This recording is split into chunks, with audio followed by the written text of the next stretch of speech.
Hello, and thank you for joining this episode of Global Perspectives, a Janus Henderson podcast created to share insights from our investment professionals and the implications they have for investors. I'm your host for the day, Laura Castleton. The start of 2025 has been quite the roller coaster, with uncertainty around policy, inflation, and the economic backdrop. Most financial professionals my team works with have enjoyed an overweight to U.S. large-cap equities. But in the first 2 months of this year, their leadership has lagged and stock dispersion among global indices has increased. While limited sample size, this volatility raises the question of whether the previous emphasis on beta strategies might be shifting towards a focus on alpha. To discuss the potential path forward for equity investors, I'm thrilled to be here with Chris Benway, Director of Research at Janus Henderson. Chris, welcome to the show. Thank you for having me. So I want to get started first, this is your first time here, to get a sense of your backdrop. And if you don't mind, teasing out a little bit of the research franchise at Janus Henderson. Sure. So prior to Janus Henderson, I was working as a research analyst out in California. And my wife was born and raised here in Colorado, and we knew we wanted to come back, and Janus Henderson was, a key investment firm that I really wanted to join. So simultaneously and coincidentally, we found out that we were going to have twin girls. And then there was also a research analyst posting within the industrials team at Janus Henderson.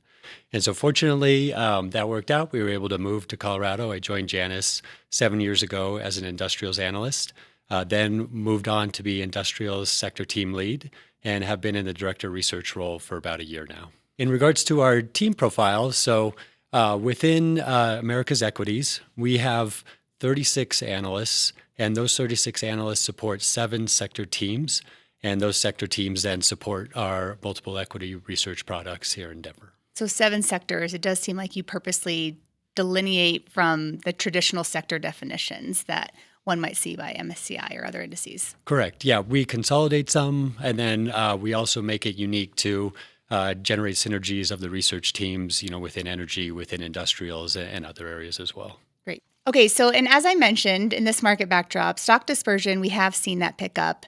Maybe what is stock dispersion, just at a base level, and then why is that important? Defining stock dispersion, it's essentially the spread of individual stock returns within an index or a portfolio.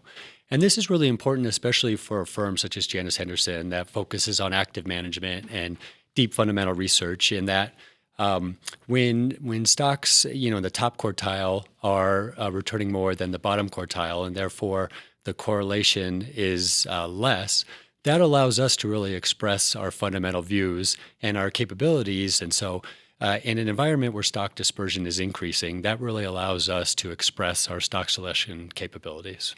Okay, and so what do you think is behind that recent trend of increased stock dispersion? And I guess nobody can predict what's going to happen, but do you expect it to continue? So I would say there's multiple factors. The one underlying factor that I would point to is just a normalization of interest rates. So post-COVID, we saw rates, sub 1% and 0% often.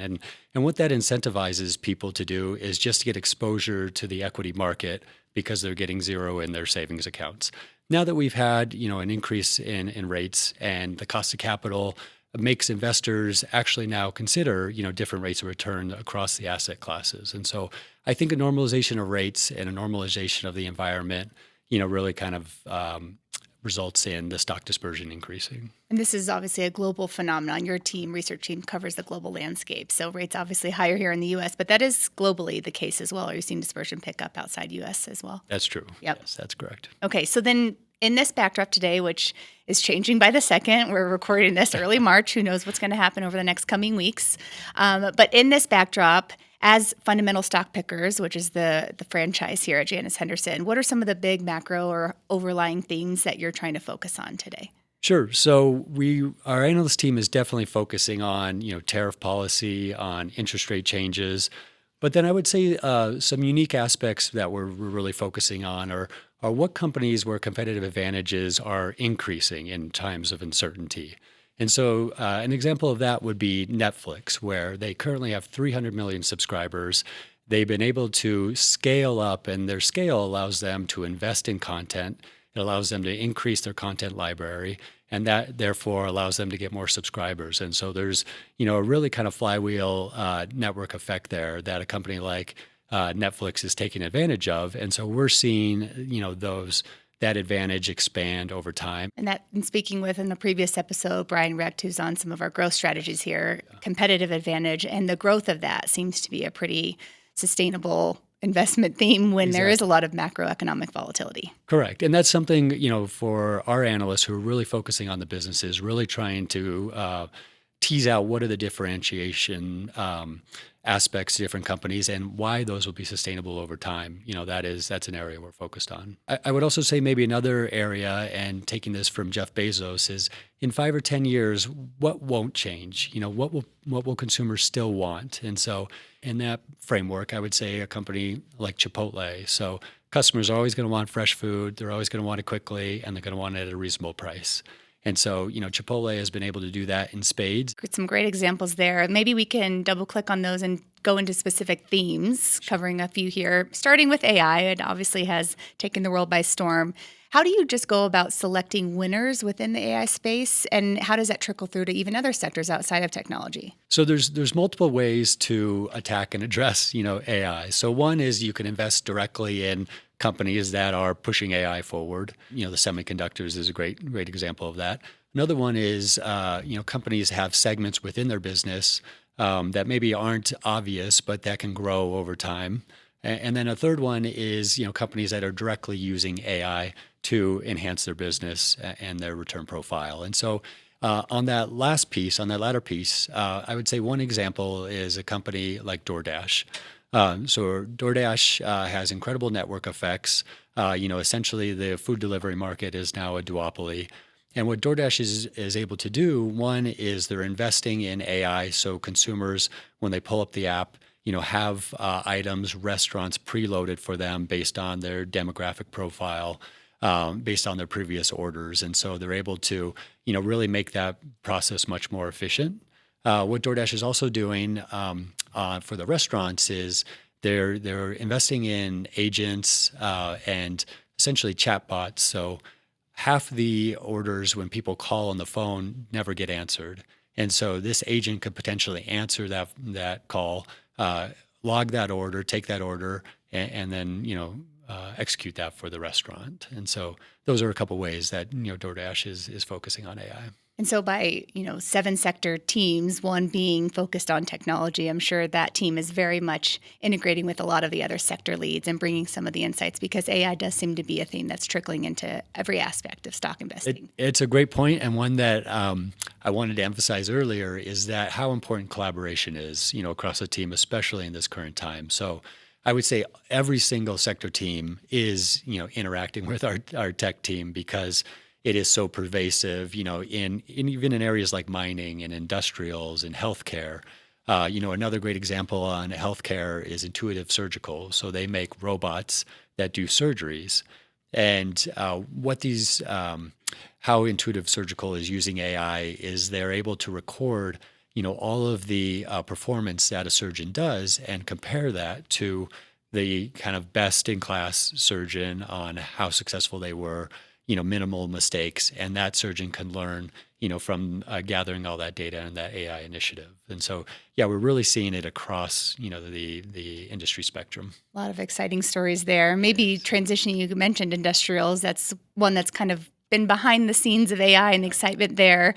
Talk about some of the opportunities you're uncovering in the industrial space. So I would say, some of the key sector themes and, on the AI topic is something we're seeing is in the electricity space and the power demand space. And so interestingly, over the past few decades, power demand has grown just above 0%. It's been about flat to up 1%. And the reason is that we've had LED lights, we've had efficient appliances, and so we really haven't seen power demand growth.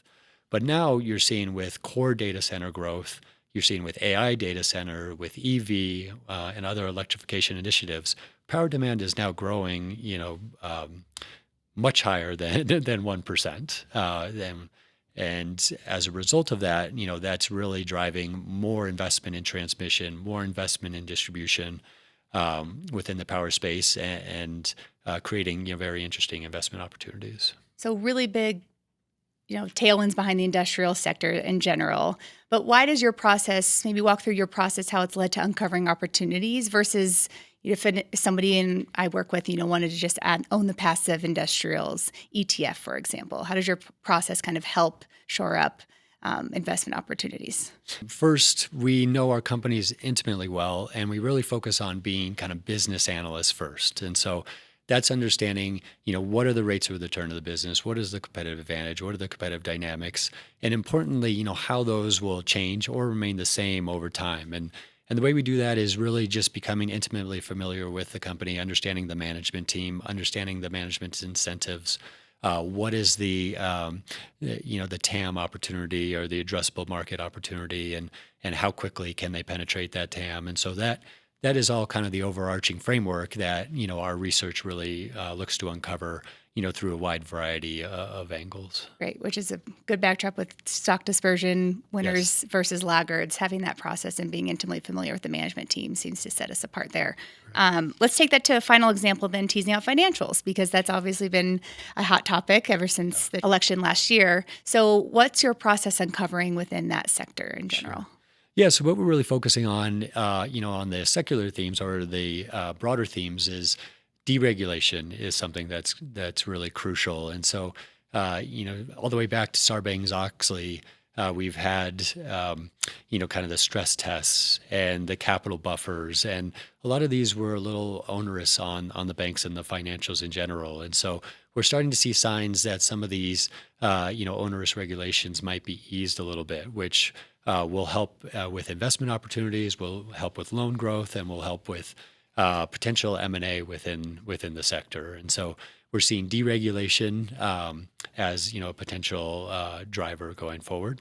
We're also seeing, actually, we look at the credit card data, and the credit card data is actually showing that consumer spending is decent, is relatively healthy, and actually picked up into 4Q and into January. And so we're closely monitoring kind of the credit card profile as well.